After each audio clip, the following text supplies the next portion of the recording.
As an interior designer, how do you keep your doors open during times of uncertainty? Well, the short answer is you diversify your revenue streams and always be willing to pivot. How exactly do you do that though? Walking us through this process today is Bria Hammel, the creative director and CEO of Bria Hammel Interiors. In addition to running her coveted design studio, Bria also runs Brook & Lou, her life-friendly home goods brand, which produces and sources a collection of furnishings, wallpaper, decor, and one-of-a-kind items available for purchase online or in her Edina, Minnesota store, which all began with a 6-month pop-up shop signed during the pandemic. With a team of 14 talented women relying on their sister brands for the livelihood and over a decade of business, Bria has become adept at finding ways to keep her studio thriving despite any shifts in the national or global economy. Full-service design, complete furnishing projects, spec homes, design for full neighborhood developments, e-design, expert consultations, a digital store, a physical store, events, and product collaborations. Bria knows how to do it all and how to do it all really, really well. Hello, Bria, and welcome to the Interior Collective. I am so honored to have you today, and I know everyone listening is freaking out right now. Oh my gosh, you're too sweet. I'm really, really excited to be here. I listen to your podcast on my morning walks with my dog during the summer. It's now too cold to be doing it outside, but I just love listening to you and all your wonderful questions and all the people that you have on your show. So I'm very honored to be here. Well, thank you so much. I'm super grateful to have you talking about the topic we have here today because I have heard around the industry that things are kind of maybe slowing down a little bit or catching up and we're getting a breather and it feels like it's slowing down even if it's really just like normalcy. And so I'm so grateful for you talking to us about diversifying and e-commerce and kind of all of those different ways that you really helped keep your business afloat for years and years. So let's go ahead and dig in a little bit to your background. At the beginning, you earned a degree in interior design and you quickly climbed the ladder at Ethan Allen and Thomasville Furniture, managing 16 designers by the time you were 25 years old. Yeah. What key business lessons did you learn during that experience? Yeah, so when I moved home from college, I didn't really know where I was going to enter the design world. I had worked for a design firm when I was in college and a few years after in Kansas, but moving back to Minnesota, I didn't really know the community and I didn't really know where I wanted to be long term. So I took a job as an interior designer at Ethan Allen and I didn't think that that's where I wanted to stay for very long, but at the time I thought that it was a great way to kind of just get to know the design community and get to know my way around town as far as showrooms and people and just making new connections. And I ended up staying there a lot longer than I thought I would. I was an interior designer there for about a year and was very successful as a designer there. We were on 100% commission. And I learned a lot about the different part of interior design than what they teach you in school. Mm-hmm. A lot about sales, how to sell. We were driven by the end of the month. I talked to my team about this. We have so many open proposals. And man, when you're a commission salesperson, you'll do anything to close those sales. So I learned quickly a different part that I wasn't able to learn in school. And I really am so grateful for that now to this day. And then getting into the management part of it, I was asked if I would be interested in working more as a leader for the design team. I really got along with all of the peers that I had and I was really excited about the numbers and I was really excited about the challenge of closing business and having someone come in off the street that I'd never met before and teaching them about the company and why it was so wonderful and the new products. And really, it was kind of like selling and education all in one. So I really enjoyed that aspect of it as much as I was enjoying the actual designing. So I think that corporate at Ethan Allen really saw the potential in me and they flew me out to their corporate headquarters multiple times. And I did a lot of training and all of that training, when you're in the thick of it, it seems monotonous and like you're going to the same place, learning the same things.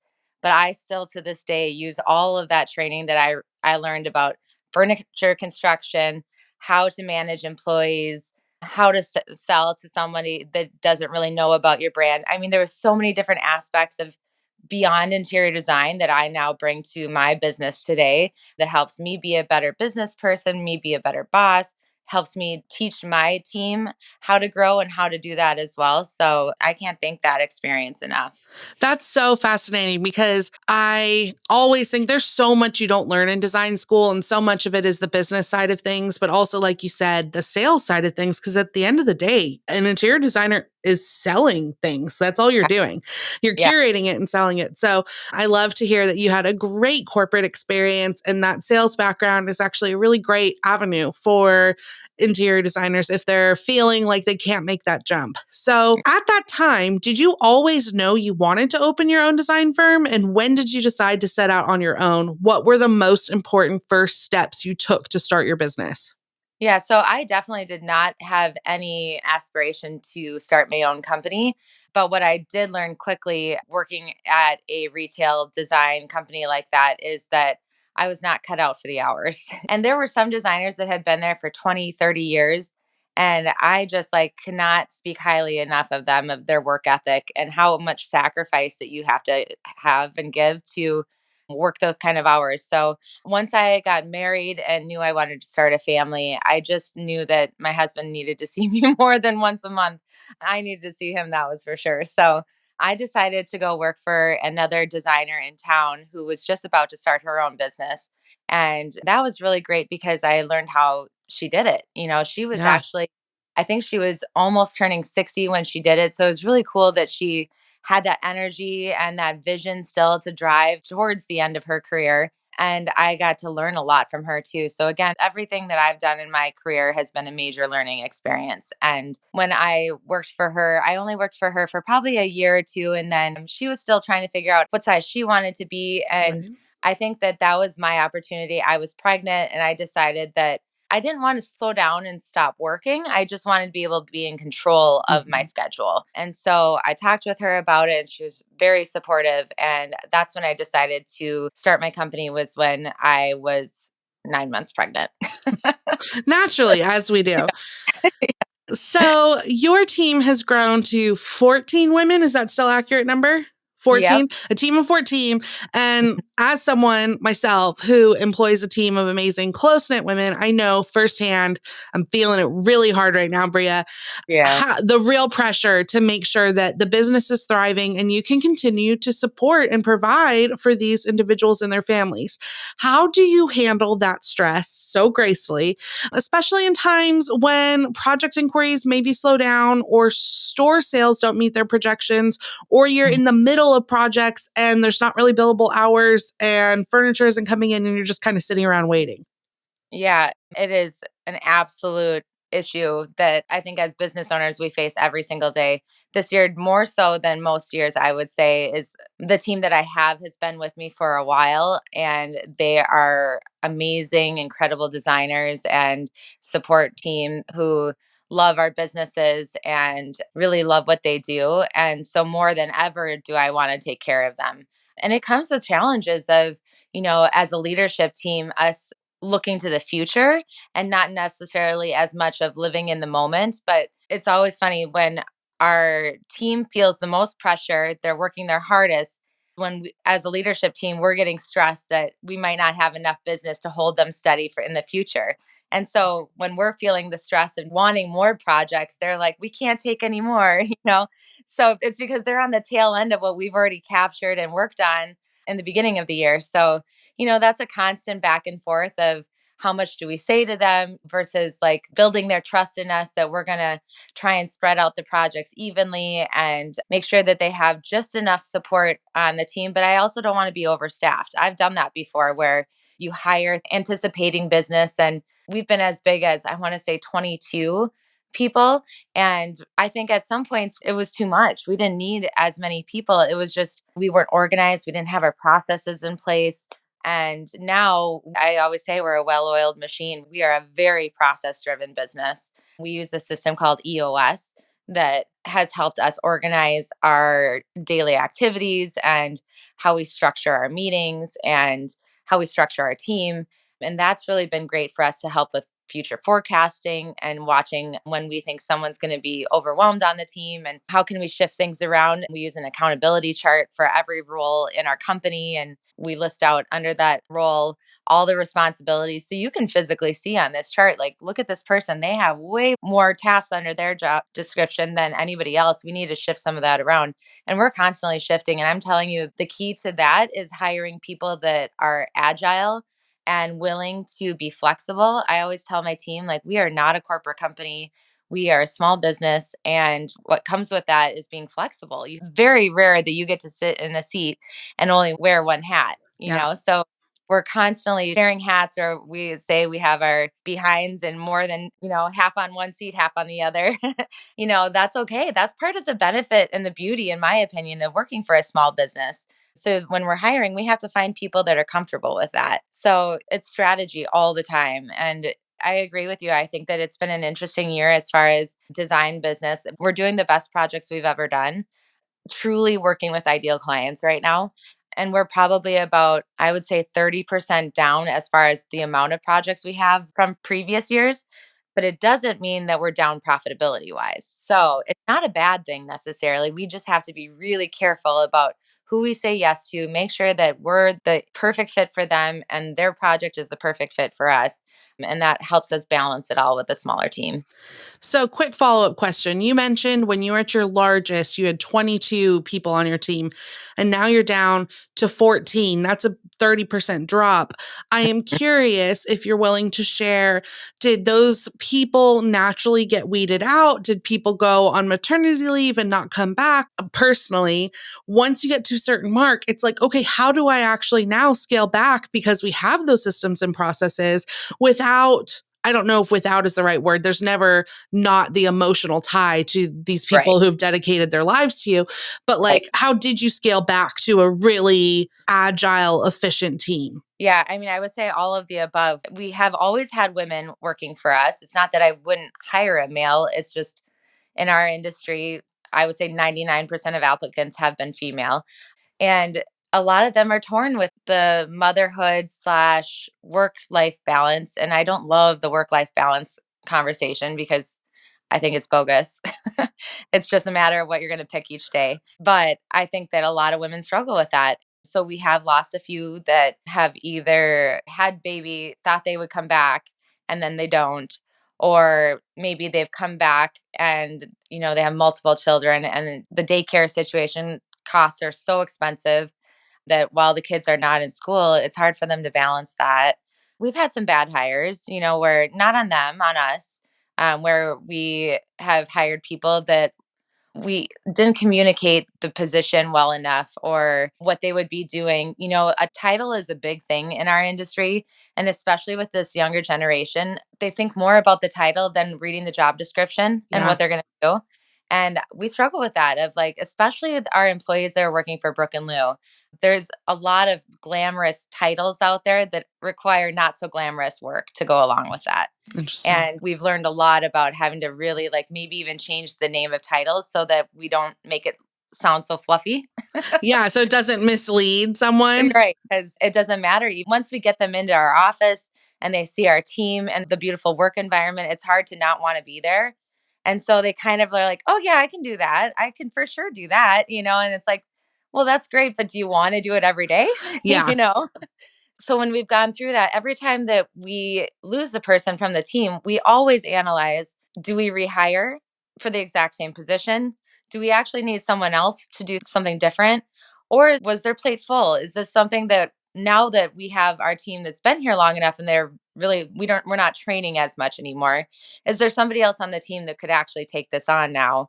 Because maybe the person that left wasn't working on a full plate. And that I'd say in the last 2 years has been a major aha moment for us of these employees that we hired on full time that, I've taken on some of their work just to see what they were doing and how much work it is. And that I find that, it's maybe a day and a half of work. Yeah. And so spread that out between 4 or 5 people, that's not that much extra. And maybe there's a process or a system in place that we can do to automate it so it won't even be that much work. So we've gotten really creative because we've been very careful since COVID hit us straight in the face. of just being like, we need to think ahead and be a little bit more conservative than we used to be. Speaking of COVID, you have been designing since 2004, which means you have weathered the financial crisis of 2008, Mhm. COVID-19 pandemic, and now we're in talks of a potential 2023 recession. Crossing our fingers that's not happening, but the conversation's there. What words of encouragement do you have for interior designers who are worried about what's in store for 2023? Yeah, I would say I think that I sleep the best at night when I'm not taking a lot of risks in these kind of times. So there's years where you can just feel that a little bit more risk is okay. This is where I hunker down and I save money. And we make decisions that might seem scary to your team, like, switching offices. Maybe we were thinking about moving offices, for example, this past year. A bigger, more beautiful office. My dream is to have our warehouse attached to our studio. I'd love to have our store attached to our studio. And we were in the works of and plans of doing that. And then this year, I was starting to not sleep at night. And I thought to myself, you got to follow your gut. Like, why not put that money into a savings account and ride this wave a little bit?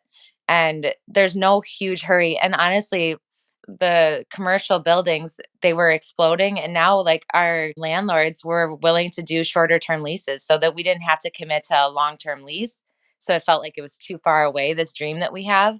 But it just bought us a couple of years to kind of ride this out and not make some big drastic decisions that in the long run could affect my team. Like, I want to give them an even more big and beautiful office, but at the same time, it's more important to me that they still have their jobs and that I can give them the raises they want and deserve. And, so I think that you have to make hard decisions and be okay with that. It is a very tough industry because our work and our lives are so blasted all over social media that people are constantly watching. And it can be hard to not feel like a failure when you may have talked about a project and then all of a sudden you're pulling back from that.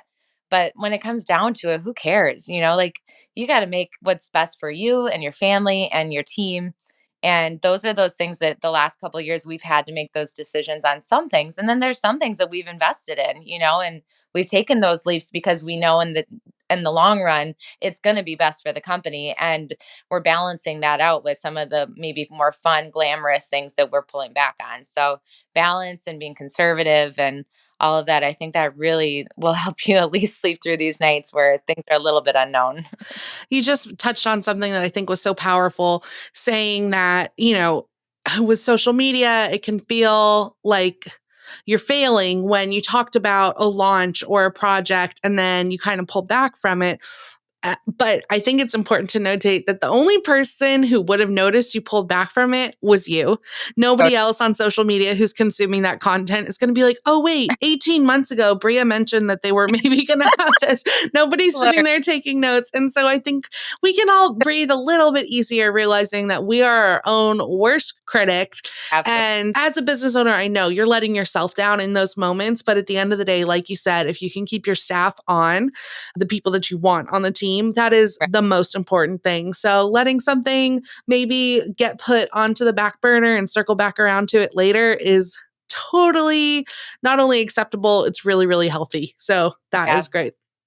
So you touched on it a little bit already. Thank you for sharing as much as you did. But I'd love to dig in a little deeper as to how you've been able to come out thriving no matter what kind of curveball life has thrown at your business. Can you walk us through the times that you've had to pivot as a business owner? hmm Yeah, I feel like I constantly pivot, whether it's good times or hard times. It's a constant what's best for the company, what's best for my family. One thing that when things were good, when we decided to launch Brook and Lou, that was a time that we were noticing a lot of growth on social media, and not just social media, but press and just like the visibility of our brand. And I saw a lot of potential customers kind of slipping through our fingers where, maybe they weren't an ideal client for a full service design project, but they still wanted our aesthetic and wanted to have a piece of what we do. And instead of saying yes to all of them for design projects, which I knew would not fill my cup, because trying to get clients to do work that maybe they can't afford or they're not ready for yet is very painful Yeah. for them.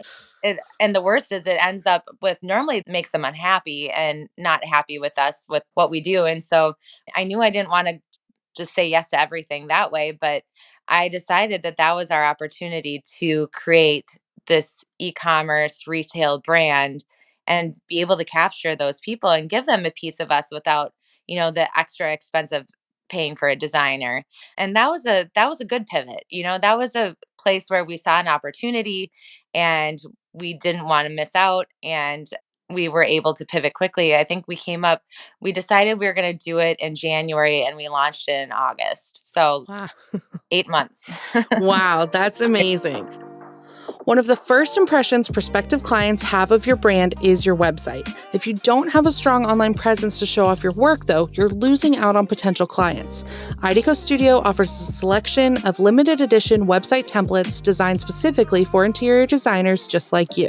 If you're looking for a more hands-off experience, you can add on implementation and professional copywriting, and we'll have your new website up and running within a few short weeks. Visit idco.studio to choose your favorite before it sells out. So I'm going to skip forward a couple questions because I really Okay. want to dig into Brick and Lou. Yeah. One thing you have mentioned as I follow you so closely on Instagram is that you thought that there was a gap in the market for life-friendly furniture and home goods.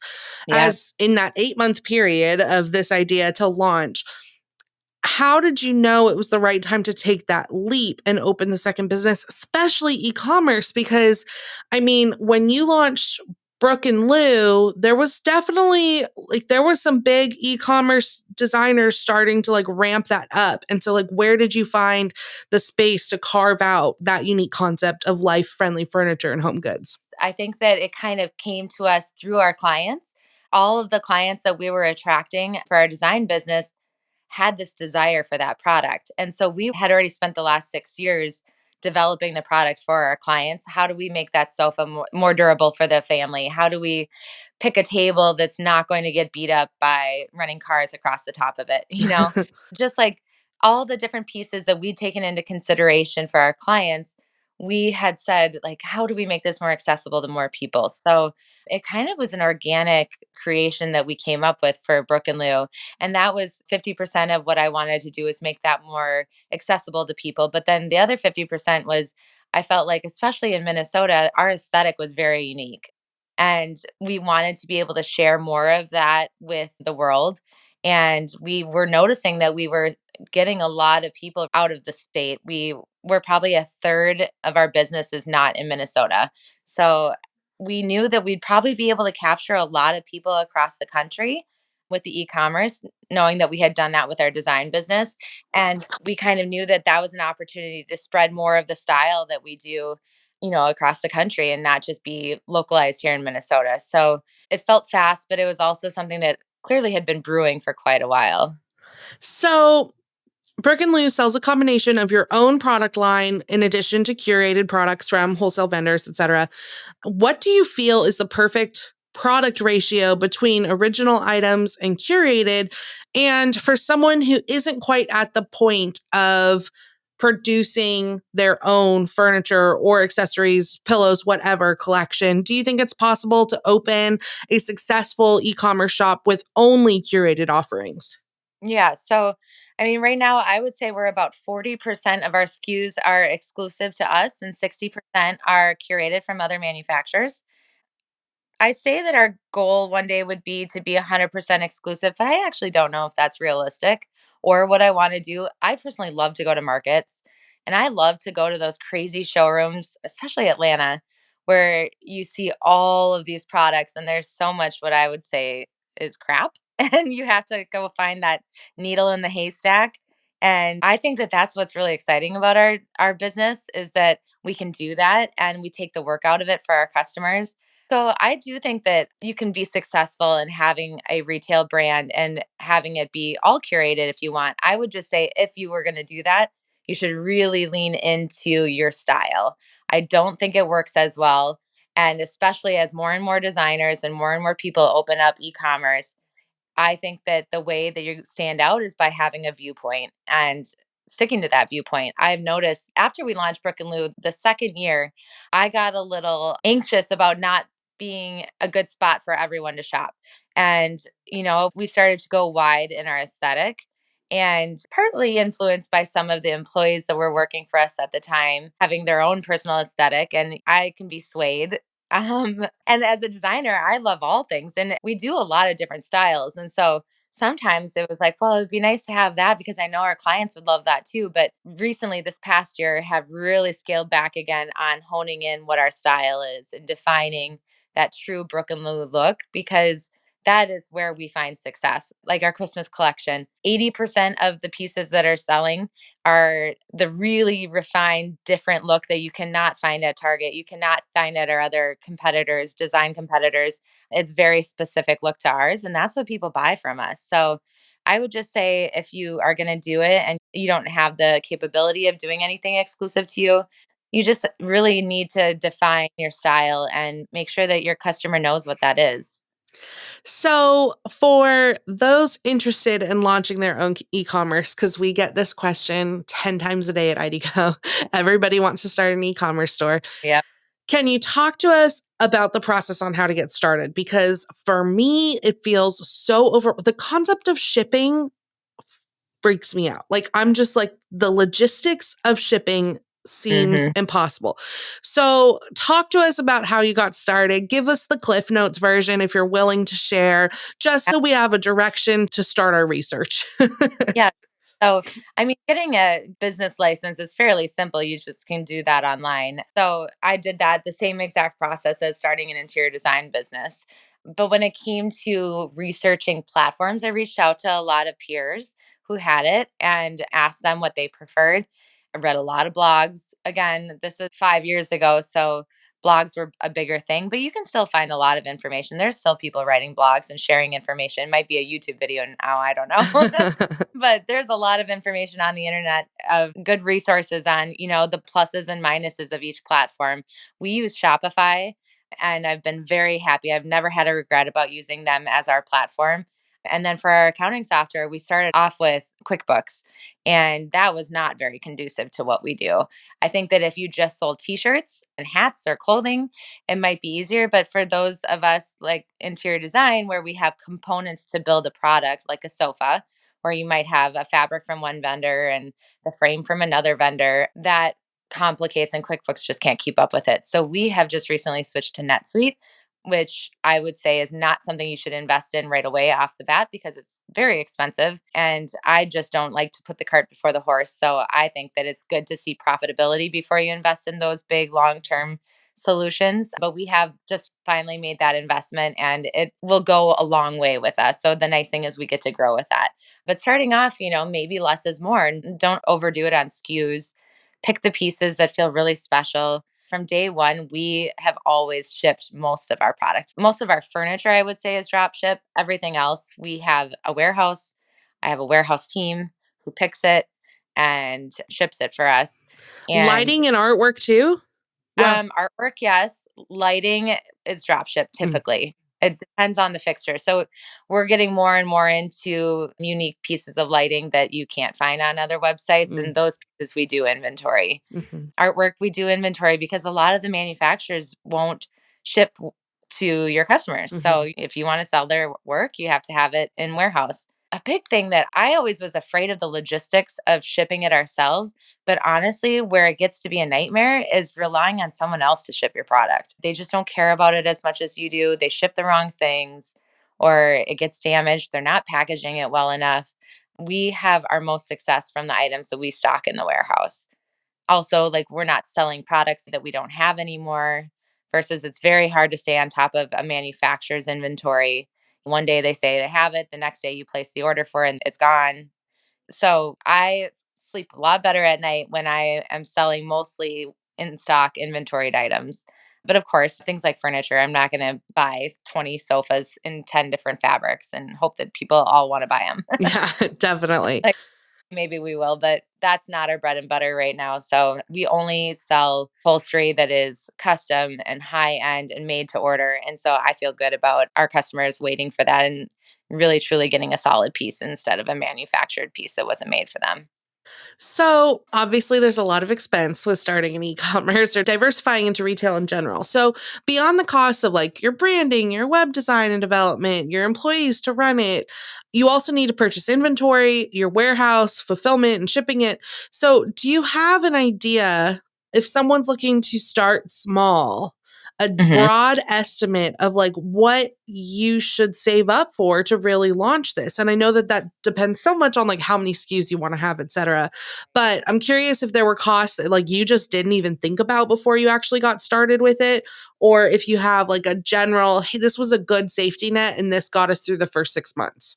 Yeah. Well, that is a very hard number to throw out because I think you're right. When it depends on what the product is you want to sell, how much you want to sell of it, how quickly, it's like, are you going to buy 10 of something or are you going to buy 100? Hmm. So inventory is a slippery slope. So I would always suggest, finding that niche of what you think you'll be known for. When people come to you, what are they coming to you for? Is it accessories? Is it textiles? Is it more of those drop ship items, the bigger pieces? Do you have a store? I always think that it's harder to sell furniture if you don't have a place for customers to see it. So all of those aspects kind of go into it. So it'd be hard to throw a number at inventory, but I will say that the startup cost beyond inventory was almost six figures. If you hire the right branding company and Hmm. the right website design company and you're getting all the right products. We did trademarking on our life friendly tag and that alone was close to $10,000. I mean, all of that stuff adds up. So we hit six figures pretty quickly that first year. The good news is that the design business was successful enough that I've always leaned on my design business to support the other one. So my family isn't having to do that. So the first year we were not profitable. The second year we were. And then with COVID, it goes back and forth of like how successful it is. We've learned a lot about what you invest in and what to spend money on, what not to. So, like I said, that NetSuite situation and just like the software that you spend on these companies. Holy cow, our line item budget every year. I'm like, do we really spend that much money on software? It's crazy. Yeah, like upwards of $100,000 just on the software. Yes, it's nuts. So, Yeah. those are the things that like, is there something else you can do? Or maybe use that good old Excel spreadsheet for a while, so that you can show profitability because what's the fun of doing these businesses if you can't be profitable? Now, there's something to be said about giving yourself a couple of years to get it up and going. And that's what we did. And we're feeling really good about the future of Brook and Lou. And November has been our best month ever. And coming off a year that was a little bit quieter than 2021 and 2020. But now November, and we're exploding this month. So I don't get it. I've done predicting. I'm just being conservative. So when it's a really strong month like this, there's a lot to celebrate. But, just making sure that you have enough cash surplus that you're not going to strain the rest of your businesses and the rest of your life. If it takes an extra year or two to save up so that you can do it and feel comfortable, in my opinion, that's the way to do it. Now, I know there's people out there that put everything on the table and they cross their fingers and they make it and they have great success and that's awesome. I don't know, that's not who I am. I'd rather feel very comfortable every night when I go home. So A, I'm so happy you're having an incredible month. That's so exciting. So, congratulations on that. Right. And B, are you open to sharing? It sounds like you took money from the design studio to start Brook and Lou, but just to confirm, did you take on investors or was it totally self funded from the design business? Yeah. I've never taken on investors for any of my businesses.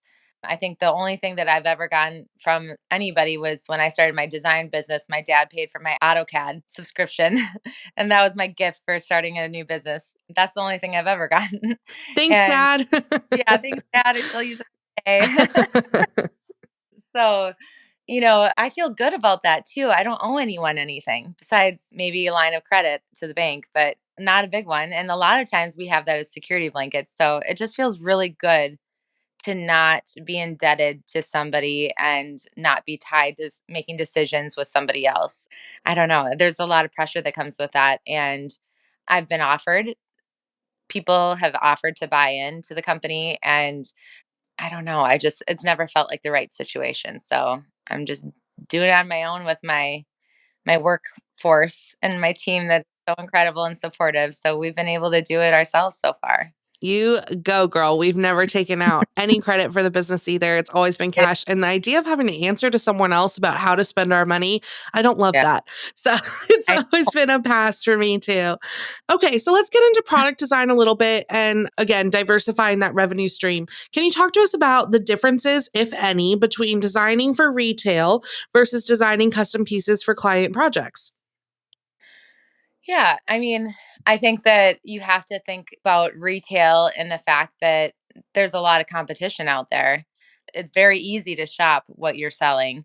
So when we're designing for our clients, it's different because it's so custom and it's so much about, I mean, we're looking at what's their height, how do they like to sit in a piece of furniture, what type of quality. We'll have two clients at the same time who say they want the highest quality furniture. And one is like, I will not buy anything but down furniture. And the other one will say, why would I spend my money on down furniture? It is not going to look tailored and crisp and refined in 6 months. And so, every client is so different, and we're able to capture what they want and design to their needs versus retail. You have to make it a little bit more universal and approachable for the masses. Now, again, with a grain of salt, because I truly believe that our pieces that we sell on Brook and Lou, the ones that sell the best, are the ones that are really unique and special to our brand, that they can't necessarily go and shop everywhere else. But still, there has to be something that seems achievable to them. It's like you see that picture on Pinterest or on Instagram, and it's so beautiful, but they don't know how to do it. And our pieces are meant to feel like they could fit in that picture, but also make sense. Like they can understand it. Like sometimes as a designer, we want to do crazy things that our clients are like, why would you do that? And we're like, can you just trust us, please?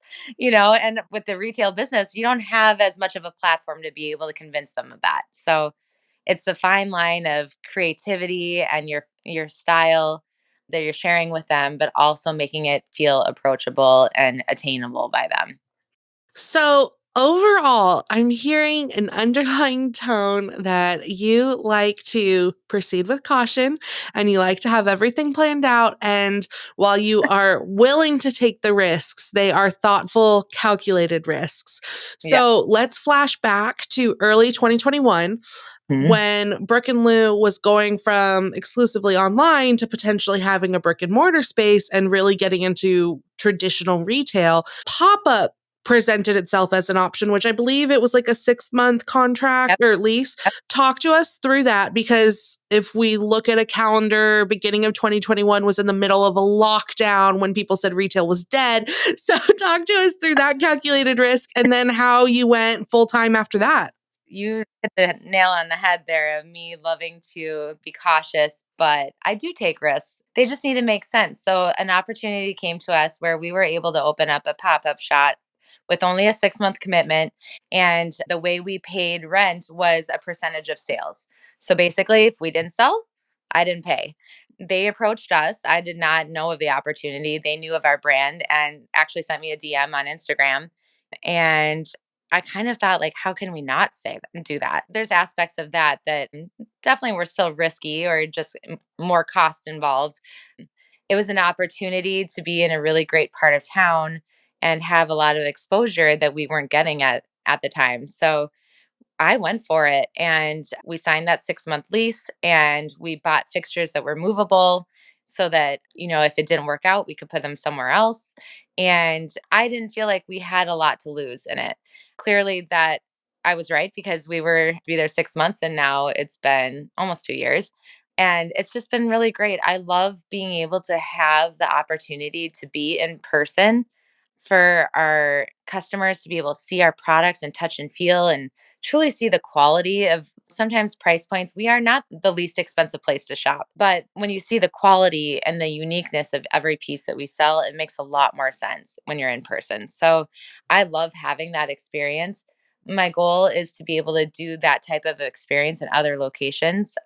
I think our target markets, well, definitely where our customers are coming from are the East Coast and the South and a lot of California too. So I don't know that like long-term brick and mortars are answer versus the pop-up shops. And just pop-ups are a great way to kind of test the waters and see what's right for you and if it's a good market for you. Do they understand your brand? Do they understand your product and your price point?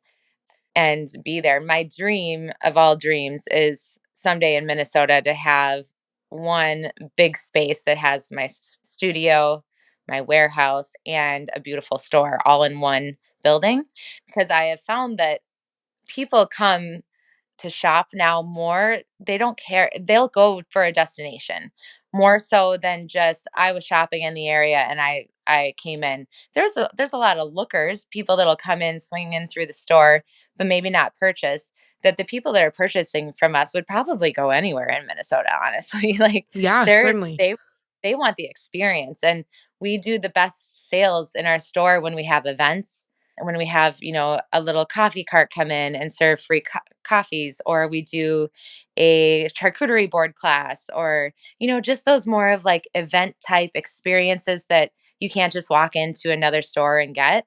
That's been really successful for us. So, in a dream world, we would have that all together, because that's the one downfall of having a store that's not connected to our office is I don't get to be there that much, and I miss that part of interacting with customers and clients. So someday pop-ups there I could go visit and try and test markets out, I think are great.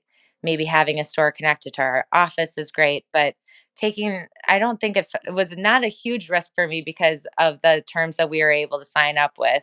And they've been super supportive of us. And it's in the town where I grew up. So it kind of felt like moving back home. So that part was really great too.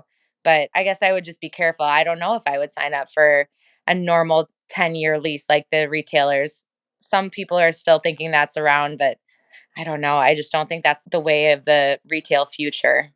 So I know you have kids coming up. And so I have Yeah. just a couple follow up questions that I Yeah. know everyone listening is like, wait, we need more detail on that. I'm sure some of it is probably pretty private, but can you explain to us what a situation looks like where someone invites you to come in as a pop up? Was that a shared space and they were giving you part of their space, or was it a completely empty space? I'm just like, great. Yeah. How do other people get to try this out, not have to pay rent unless they actually sell things, and then get to stay longer? Yeah, it was a really unique environment. It was a new building in a very popular shopping destination in Minneapolis that they were thinking outside the box during a crazy pandemic when they didn't know if retail was going to happen at all. They had already built the building and then COVID hit, and they had this beautiful building that could hold multiple retail stores that was sitting empty. And I thought it was genius of them to think outside the box that way. And those terms were just for the pop ups. Once we decided to stay longer, we switched to more of a normal short term, but normal leasing situation. But it gave the opportunity for companies like us who had never done it before to take that risk. So I don't know how you convince somebody of that, except that, when there comes hard times or a recession, sometimes maybe you put yourself out there and suggest it, Yeah, like if what. you have a cute building that's been sitting empty for a long time, reach out to them. And Ab- everybody can point to Brick and Lou in Minnesota and be like, check out what a success story this was. I can do that for you here in our little town. Yeah, I think that it puts everyone's skin in the game, because then the property managers were just as invested as us as we were investing in them. So when we were successful, they were successful. And I think that's really a cool opportunity for a brick and mortar building to be able to support their tenants. But also, if the store is successful, they might make more money than they would have had they just charged normal rent. So it Certainly. can be fun. And they're very supportive in the marketing aspect of the buildings and all of that. So it made for a really great opportunity. Maybe not an opportunity that would have come up had we been in the crazy spending world and when things are really great, but in these times where things are unknown and a little bit scary, it's a great opportunity to get more people to think outside the box. So, second to last question, are there any ideas or concepts of diversifying revenue as an interior designer that you have thought of that you think are worth sharing here with us, or you thought of and tried, or just any other things besides e-commerce or retail specifically that you think designers could start to explore? Yeah, this is something that we definitely dove right into in about April of 2020, when we thought we weren't going to get another client for a year. you know we thought to ourselves, okay, we can't even work in our office anymore. How in the heck are we going to get a client to hire us to come inside their home? So, speaking of pivoting from earlier, we pivoted quickly and decided to start offering e-design services. Again, we had already had Brook and Lou, and so it was a great opportunity to support Brook and Lou as well. Most of the time, our clients are hiring us for our aesthetic, and Brook and Lou is also our aesthetic, so it's pretty easy to cross promote the companies. And it was also an opportunity to say yes to more people. We decided to keep that e-design on once things got better after the lockdown, and we realized that there were some clients that that's all they needed. They might have the budget to hire you, but there's some people out there that just really love to do part of the work. They love the ordering, they love the tracking and receiving and the installing and all of that. So we started offering e-design, and we still do that as a big chunk of our business for design. I mean, it's not 50-50, but I would say that it's a big enough number that it makes us continue to do it every year and include it in our budget goals. And then the other thing that I do now is I'm on the expert. So that's another platform that was a great opportunity for me to meet clients and give them some of my time without a huge commitment on their part and not a huge commitment on my part. There's not really a lot of work that goes on before or after. It's really engaging. It's one-on-one time with me where, when we do any of our other projects, you get my whole team, which means that you're not always with me the whole time. We have past clients that are coming back that are considering buying a different house that'll book with me to look at the real estate with them and talk about, okay, if I buy this house, what would we do to it? So it's just a really nice opportunity for me again to not have to say no to people. And it's diversifying. So if things get scary and you're not booking as many full service design projects, we have those other two buckets to lean on that we'll say we know we can book some expert sessions, and we know we can book some e-designs because significantly less money than a full service project. So opportunity wise, it just allows us to, spread it out a little bit more. And that's been really, really successful plan for the design business the last couple of years. For those listening, I know that there's a long wait list to get on the expert and you have to be approved. So don't feel like that concept of diversifying is reliant on you being accepted to the expert. You absolutely can offer 1 hour, 2 hour consultations, however you'd like to, just directly on your website, and you get to keep all of it instead of giving some of it back Right. to the platform. So definitely don't feel like you are set up for that. In the show notes, I will link, we have a whole product built for this in IDCO Studio, so you can set it up without the expert. I know everyone's desperate to get on the expert, and I've booked so many calls with it. I've loved it so much, but don't feel like you have to wait to be accepted to be able to capitalize on that concept. And I do think that there are other platforms coming out that they've seen that has been so successful that I'm sure that there's going to be other opportunities. And honestly, before COVID and the expert came out, we did do one-time consultations. We called them one-time meetings, and we would charge significantly more than we would for a full service design package, way more than our hourly rate because you're going out. We would go to the client's house and give them 3 or 4 hours of our time. But that was a great way for, again, clients to maybe test the water, see how we were to work with.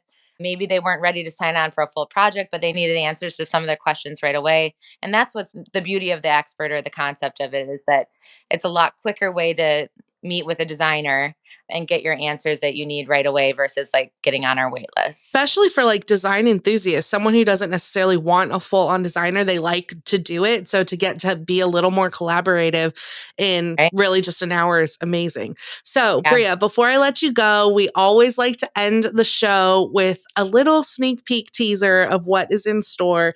Can you share anything coming up next year for either the design studio at Bria Hammel Interiors or at Brook and Lou? Yeah.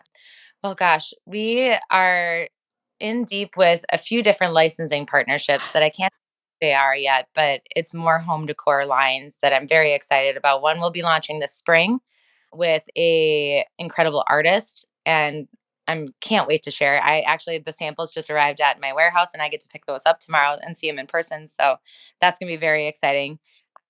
And then we're working on another collaboration that'll launch in 2024. So we're really starting to get more into the licensing. I love working with other designers in the community. And so licensing with wholesale brands has been a really great opportunity for that, of making the products that we design accessible for them. So those are some things that we're working on coming up here that's going to be very exciting to share. Bria, talking with you today has been so personally uplifting. I speak on behalf of the entire IDCO team when I say your leadership, vision, and flexibility are so inspiring. Your candor and willingness to share your experiences and learnings today are going to provide so much hope for our community when faced with hard situations, and we cannot express how grateful we are for that. And for those considering branching out into the retail side of the industry, they now have a toolkit and a roadmap to follow. I feel like we could have you on for a dozen episodes and continue to learn something new each and every time. You can follow along with Bria at Bria Hammel Interiors on Instagram, book a call with her on The Expert, or shop her incredible product collection at brookandlou.com. If you're near the Twin Cities, we encourage you to drop into her shop and say hello. For those of you listening to today's episode on the go, or if you want to revisit the wealth of knowledge Bria shared, you can find all of the links, tools, and other details referenced in today's episode of The Interior Collective on our website at idco.studio/podcast. We are so excited to be back for season 2 of The Interior Collective. As always, please hit subscribe and write us a review. Those 2 tiny actions make such a big difference to us. If you have questions or topics you'd like to hear this season, email me at podcast@idco.studio. Again, that is podcast@idco.studio. Until next week, I'm your host, Anastasia Casey, and this is The Interior Collective.